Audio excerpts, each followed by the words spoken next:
On est donc venu aujourd'hui à Choisy-le-Roi pour voir, rencontrer et discuter de notre feuille de route avec les salariés de Renault, qui est le seul site en France qui devrait être condamné pleinement par la décision de Renault. Parmi les 4600 salariés français de Renault qui vont être licenciés, les 15 000 mondiaux, c'est 8% des effectifs de Renault qui vont être licenciés, c'est 17% des ingénieurs français à Renault qui vont être licenciés. Donc c'est quelque chose d'extrêmement lourd qui se décide aujourd'hui. Et c'est pour ça qu'on a ici une mobilisation qui est continue. On a des voitures qui klaxonnent comme on les a vues sur les ronds-points avec les gilets jaunes. Et donc ça fait maintenant 1 heure qu'on est là. On a pu distribuer quasiment tous les tracts que l'on avait. Là vous avez l'ensemble des salariés de la boîte.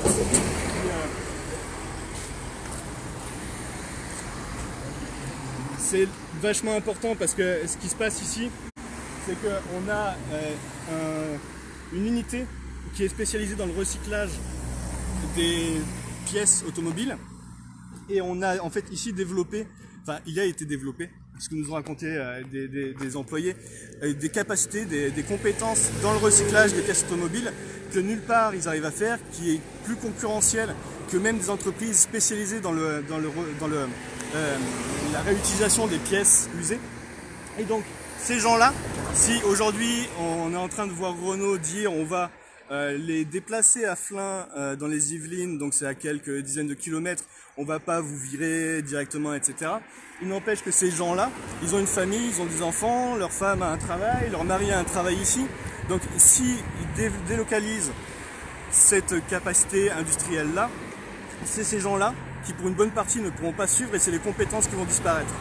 Donc ce qu'on voit aujourd'hui, c'est une situation après 40 ans Renault. Il faut bien comprendre que là, en 1 an, comparé à l'année dernière, la crise du Covid-19 a fait perdre 48% pour Renault de la production automobile, de la vente automobile, pardon. Au niveau européen, les parcs automobiles, c'est la même chose. Ils sont tombés de 50% de vente. Mais la situation actuelle, c'est pas un cas à part des 20 dernières années. Depuis 2004, entre 2004 et 2019, en France, on est passé de 1 300 000 de voitures produites de 2004 à 650 000, moins de 650 000 en 2019. Donc on a diminué de moitié la production automobile. Et on se retrouve aujourd'hui avec, c'est la secrétaire d'État à l'économie, Agnès Pannier-Runacher, qui conduit son petit panier, fait le tour de tout le monde, comme le ministre du budget avait fait pour demander la solidarité pour les hôpitaux. Ils sont pas foutus de faire autre chose que de faire circuler un panier pour qu'on mette notre aumône dedans. Et donc ce qu'elle a déclaré il y a quelques jours, c'est que le gouvernement était là pour accompagner Renault et que la crise actuelle est une des crises les plus historiques qu'a vécu Renault et qu'on ne pourra pas faire autrement que de voir des licenciements. Donc on a un État qui n'est pas stratège, qui est un État de sous-secrétaires, d'entreprises, de méga-entreprises qui sont dans une logique financière et plus dans une logique de recherche. Il y a Macron qui nous a fait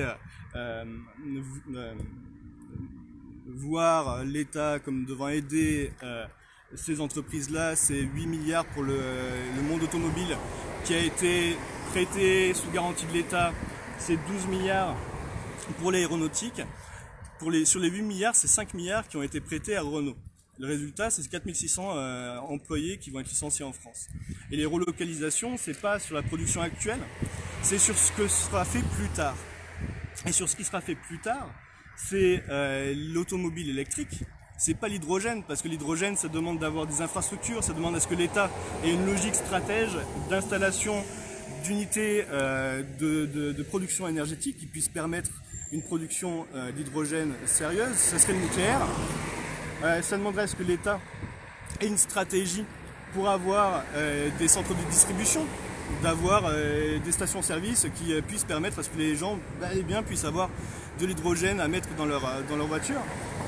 C'est bien plus intéressant l'hydrogène que l'électrique, mais l'électrique c'est beaucoup plus facile. Si vous n'avez pas d'état stratège, vous cherchez une prise, vous mettez une grosse prise et puis pouf, vous avez une solution. Donc sans état stratège, Macron a choisi la filière électrique qui est beaucoup moins efficace que l'hydrogène, beaucoup moins intéressante. Et on se retrouve avec donc Renault qui aujourd'hui se permet dans ce décorum de réduire même la part de R&D et la part d'ingénieurs dans ses effectifs. Donc ce qu'on est venu soulever, c'est ce qu'est notre feuille de route, c'est comment est-ce qu'on peut reprendre la main sur l'oligarchie, comment est-ce que ce monde-là, si on l'éclaire, si on crée une commission d'enquête sur le fonctionnement des banques, sur la dette, sur tout ce qui a étouffé les hôpitaux jusqu'à étouffer les usines depuis 30 ans, 40 ans, si on fait la lumière sur ça, ils n'en survivront pas.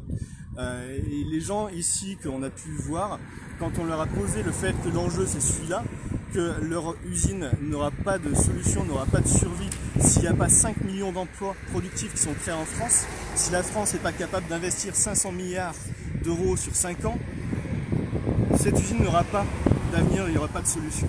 Donc on développe avec cette feuille de route que l'on a publiée maintenant il y a 3 semaines, que vous trouverez sur le site.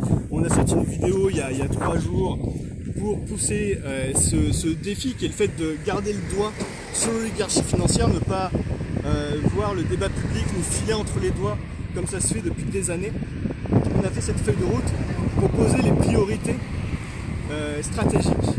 Nous, en tant que citoyens, si on veut être capable de défendre nos concitoyens, de défendre non seulement aujourd'hui ce qui est l'avenir de la France, mais défendre ce qui est l'avenir du monde. On voit aujourd'hui le débat sur la deuxième vague réapparaître. De toute manière, qu'il y en ait une ou pas, il faut s'y préparer. Et ce qu'on voit actuellement, c'est l'Inde, c'est le Pérou, c'est le Brésil, ne pas être capable d'accueillir tous les patients, comme nous on n'a pas été capable de le faire, mais eux c'est pire, de ne pas accueillir tous les patients dans les hôpitaux parce qu'ils n'ont pas assez d'équipement. La France, les États-Unis, la Chine, c'est des pays industrialisés, on a des compétences, on les gâche, ça c'est clair, on les met de côté, on met les gens dans les placards. Les jeunes se retrouvent à galérer, à trouver des petits boulots qui ont des bacs plus 5 et qui savent faire des choses. Donc on a des compétences qu'on doit mettre au profit du développement. Cette feuille de route, c'est ça l'enjeu, c'est de poser la marche à suivre. C'est la commission d'enquête sur la dette et sur le fonctionnement bancaire. C'est la séparation des banques pour faire le ménage et de voir les financiers disparaître de ce monde bancaire. C'est reprendre le contrôle de la planche à billets, reprendre le contrôle de la Banque de France et mettre sur la table tous les investissements nécessaires. Les dettes, on fera un moratoire, on fera un tri. Il y a bien plus important que de payer ses dettes. Et si on paye les dettes, les financiers, si on paye pas les dettes, les financiers n'en mourront pas.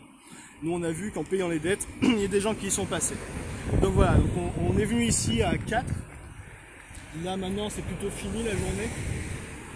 Enfin, la plupart des gens ont dû passer. On a pu amener ces idées-là, faire réfléchir. Demain, il y a encore des choses à faire. Donc on vous encourage à lire cette feuille de route, vous en saisir, en parler autour de vous. Faut pas attendre que les médias amènent ce sujet-là, ils l'amèneront pas.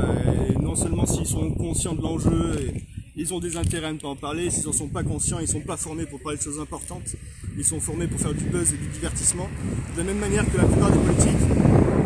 Donc c'est à vous de prendre les choses en main et de créer le débat, de vous faire entendre, parce que c'est votre premier pouvoir, c'est de vous faire entendre. Un caillou, ça ne parle pas, donc vous pouvez le lancer sur ce que vous voulez, le message passera pas forcément.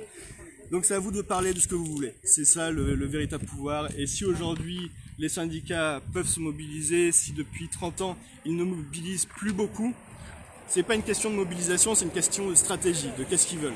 Et ne pas vouloir grand chose à l'heure actuelle, c'est vraiment la dernière chose à faire. Donc voilà, à bientôt.